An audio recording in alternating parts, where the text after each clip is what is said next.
Welcome to the inside of the most high-tech car Mercedes has ever made. It's their all-new EQS. I'm sorry. Can you say that again, please? Well, I was trying to tell the people that you are the most high-tech car Mercedes has ever made, but then you chimed in and interrupted me. It's essentially their Tesla Model S rival. So in this video, I'm going to tell you everything you need to know about it, point you through all the various bits of tech, some of the cool key features about it. I'm also going to go out on the road in it and see how comfortable it is. I might even time it from 0 to 60 miles an hour to see if it accelerates as quickly as a Tesla Model S. Let's do it. Buying a new car? Then head to CarWow and my team will help you find your next car at a fair price. CarWow, your one-stop car buying comparison site. Let's start off by talking about the design. Like the S-Class, you get cool poppy-outy door handles. And like the S-Class, this is quite a long vehicle. However, they do look quite different. For instance, this car doesn't have a big long bonnet because there's no big engine at the front. Also, you don't have a normal grille. You have like a blanked off grille like you get on the other electric Mercedes cars such as the EQA. At the back, you've got a full length light bar which looks really cool. And if you think this blue paint is a little bit too dull, you can actually get a two-tone paint scheme like on the Vision EQS concept car. I actually quite like it, it looks pretty good. In terms of wheel sizes, start at 19s, rising to 21 inches, then you get this aero design which helps improve efficiency. You can actually upgrade to 22-inch alloy wheels, though they don't improve efficiency.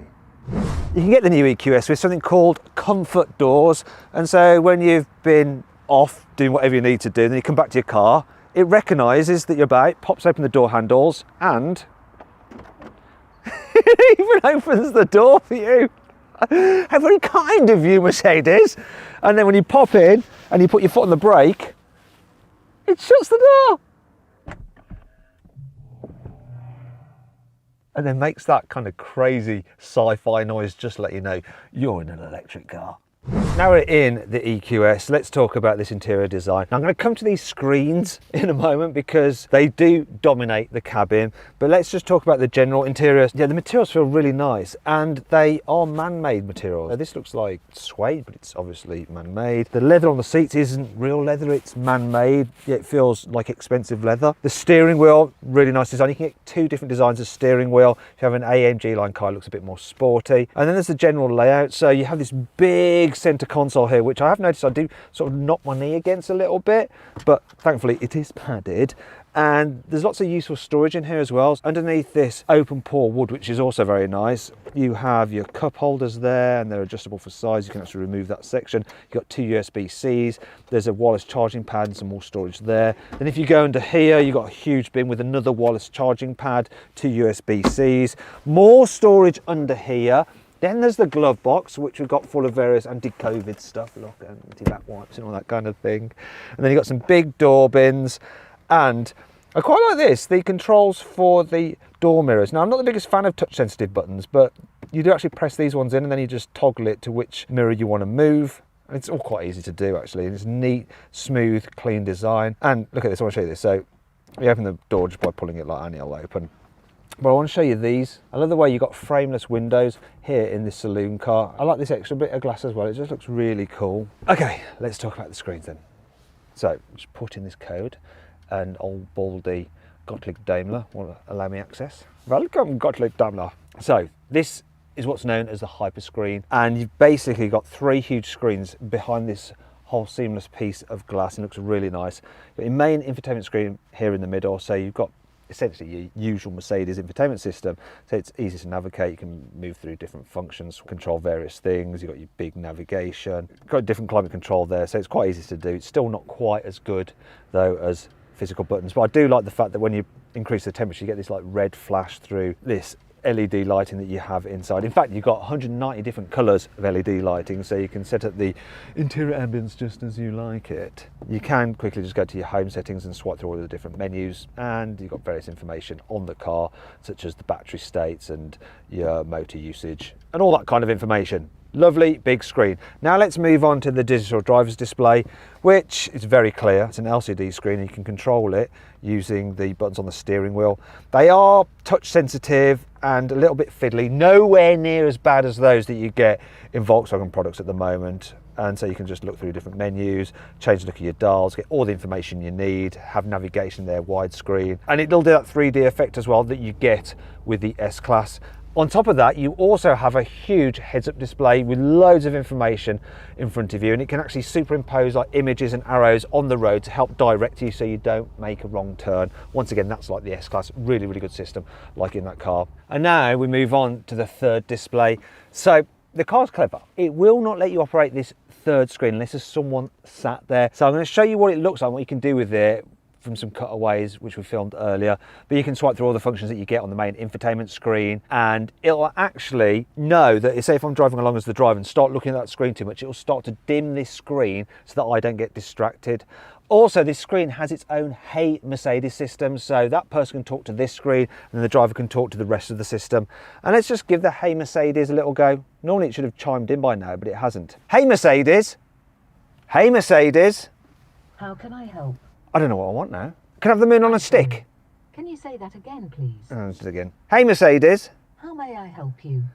turn my seat massager on. I'm switching on the massage for you. And yes, it's set it to this weird vibrating sensation. It feels like I've got some kind of neurological disease. It's a bit odd. Hey Mercedes, stop the massage function. It's weird and making me want to go to the toilet. How can I help? I've just soiled myself. I'm sorry. Can you say that again, please? God, I'm so embarrassing. I hope this is all cut out the video. I'm sorry, but I can't help you with that right now. No, no one can. Now let's talk about charging. So this is the charging port here. No, Matt, I think it's the window washer fluid. No, that's a nonsense. You charge it like a hydroelectric dam. Look, the trickle of the water turns the generator, and that's all fine. I'm not wrong. Never wrong. Right, if you really want to talk about windscreen washer fluid, then let's do it. So bizarrely on this car, you actually top it up here at the back. You just chuck the water in there. No, water does not go in there, Matt. What is the matter with you today, Jack? What's your problem? Would you be happy if I went on and talked about batteries for a bit more, yeah? Yes, please. This car comes as standard with a 108 kilowatt hour battery pack, which gives you a range of 478 miles, which is quite a lot more than the 290 mile range you get from a Porsche Taycan 4S, but a little bit less than the new Tesla Model S Plaid Plus, which has a range of 520 miles. You'll be able to get this car with a slightly smaller battery pack, 90 kilowatt hours, and that'll give you a range of 400 miles. You can charge them at a 200 kilowatt charger, if you can find a 200 kilowatt charger. And if you can, in 15 minutes, you can add 186 miles of range, which is pretty impressive. When it comes to charging at home, the car is fitted as standard with an 11 kilowatt onboard charger, and that'll mean that it takes about 10 hours to fully charge it. But you can also upgrade to a 22 kilowatt charger, and then you can obviously charge it in half the time, which is 5 hours. Anyway, I'm just going to continue with my general car maintenance now, okay? One of the main differences between the EQS and the S-Class, other than the fact that it's obviously electric, is that it has a hatchback tailgate, which makes it more practical. You get a big boot, just like on an S-Class, but obviously it's easier to load. Now I want to show you a couple of extra things, like under here, there is space for your charging cables, and you have electrically operated rear seat releases. There you go, so you can just lie things down and actually get quite comfortable in there. If ever you run out of charge and you need to just sleep by the side of the road until you get rescued. Could happen. Go away now. No, we filmed this segment. It's over. It's over? It's over. I'm getting out. Stop making me do stupid things. As standard, the EQS comes with rear wheel steering, so when you're driving at high speeds on the motorway, the back wheels will turn in the same directions ever so slightly as the front wheels, and that just improves your high speed stability. However, when you're going slowly, such as manoeuvring around town, the back wheels then move in the opposite direction to the front wheels. So if you turn fully right, the back wheels actually turn to the left. And then if you turn fully to the left, the back wheels turn fully to the right. And the actual degree of rotation is quite large. It's 10 degrees. Well, it is if you pay Mercedes some extra cash, because as standard, the wheels at the back will only move by 4.5 degrees. Now, it's nothing to do with the mechanicals, just that you have to unlock that extra feature. Cynical. Now I want to talk about the back seats of the new EQS, and it just made sense to go for a ride in the car to do that. I did want to wear a Mercedes face mask, but I've got the next best thing. It's a similar kind of brand. This car, as you can see, lots of knee room. Headroom's all right as well. Lots of light comes in because you've got this panoramic glass roof. It's all very, very comfy. This car is slightly longer than an S-Class. So as standard, it has a bit more rear knee room, and you can really stretch out. It's comfy, it's nice. Fold this down and you've got like stuff and storage and a little pad there where you can actually control various features to the infotainment system. Look, it pops out. Got to press the right button. This one has the rear infotainment system as well, as you can see. So you get these big screens if you want those. Let's just get that out of the way. There we are. Now we need to talk about comfort levels in this car because they're very good. You get air suspension as standard, and this car can do this thing where it knows where bumps are. So as you drive along, you can spot bumps, and it can actually record them on the satellite navigation system, so that when you go to that place again, it will know there's a bump there, and it will slacken off the suspension. So it will know where there's a speed hump, slacken it off as you go over it. Or if you're approaching a driveway, which is very steep, it will know where that is, and it will raise the air suspension so that you can get up that driveway without grinding out your nose. Being an electric car, obviously you've got no engine up front whirring away. So this car's silent, and they've put so much sound deadening in it. So in the wheel arches, in the windscreen pillars, you've got double glazing. It's super, super quiet. And they even use the car's Burmester sound system like a set of noise cancelling headphones. It can record the frequencies of annoying noises and then send opposite sound waves out which cancel them out, and it can be eerily quiet. But if that's a bit too weird for you driving around in utter silence, you can change the different sound effects the car makes. So you can have it off, or there are 3 other different modes. Now, once my driver's dealt with this junction, I'm going to ask him to just bring up the different modes. So Alex, once you're round the roundabout, you can bring up the different modes. So let's go for the first one, which is called Silver Waves. So when you accelerate and brake, you get different noises. Go on, accelerate and brake. Let's try the other one. Vivid Flux, this is. Did you hear that? Press that again. Electric chime. Let's hear this one as we accelerate around here. Oh, yeah, this sounds a bit more like, what was that all about? Bit more kind of like futuristic, that one. Then the last one is Roaring Pulse. Go on, so accelerate and brake. Oh yeah, this is a bit more sporty, this. And that's a weird noise when we're braking. It's like a wheel bearing's going.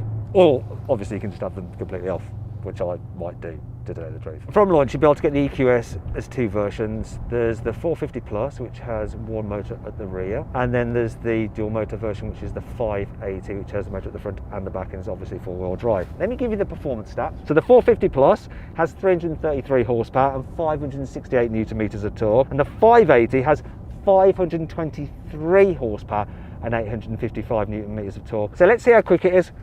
What I've got is my specialist timing gear here, and we're going to find a place where we can just stop briefly, then we're going to launch it and we'll see how quick it does 0 to 60.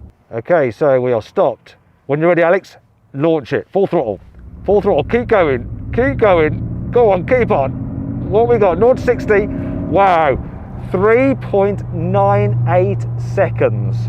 So it's not Tesla Model S Plaid Plus quick, which will do 0 to 60 in something like 1.99 seconds, but under 4 seconds, and considering we've got myself, a driver, and my cameraman in the car, it's pretty good. Now, if you think this is a bit of a quick car, I'd be a bit loath to lend it to my child. But you could lend it to your child because it has a beginner mode, which will limit the top speed to just under 75 miles an hour. And there's a valet mode, which will disable all the settings. Someone can't jump into your car and then fiddle with your settings and then get back in, and it's all a bit annoying. Speaking of which, the car actually can recognise you as you get into the car. So different drivers can be set up to use the car. They'll jump in it, the car will recognise them, and it'll set everything up perfectly for that person. It's all very clever, you know. The last thing for me to tell you about are the aerodynamics, because it's very important on an electric car. One, because it enables you to get the most out of your battery, and 2, because there's no engine, your ears then notice other things such as wind whistle. And not so long ago, Tesla announced the fact that their new Model S Plaid Plus was the most aerodynamic production car, with a drag coefficient of 0.208 CD. Everyone was amazed. And then Mercedes released this, the EQS, and they just beat Tesla. Yes, you can help by being quiet. That assistant always chimes in when you mention the M word. Anyway, before I was interrupted, what I was saying was that Mercedes beat Tesla. by 0.008 of a CD, because the drag coefficient of this car is 0.2 CD dead on. And the result is, yeah, super quiet and decent range. In fact, if this car had the same drag coefficient as the Tesla Model 3, which is 0.23 CD, its range would be reduced by 5%. One last thing I need to tell you about, and that's the price. So the EQS will start from around £80,000 when it goes on sale in summer. However, if you want the 580 version with dual motors, you're looking at around £100,000. Start adding options and it'll soon get over £120,000. Now, if you'd like an electric car which offers similar kind of performance and luxury as this, but is a lot less expensive. In fact, it's one of my favourite electric cars on CarWow. If you click on the pop-out banner up there, you can see what that car is and an offer that I've got on it. It's very good. So then, what's my final verdict on the new Mercedes EQS? Well, I can't give you a proper verdict because I've not yet actually driven it. But from what I've seen of it, the tech is impressive. It's very comfortable to travel in. It feels quick. And it's very quiet. Now, I will be getting this car into review properly. And what I'd like you to do is tell me what you'd like me to do with it. Should I do a range test? Should I drag race it? Should I group test it against something? Let me know in the comments below. I will read through those and I'll try and make some of them happen. It's a bit wet.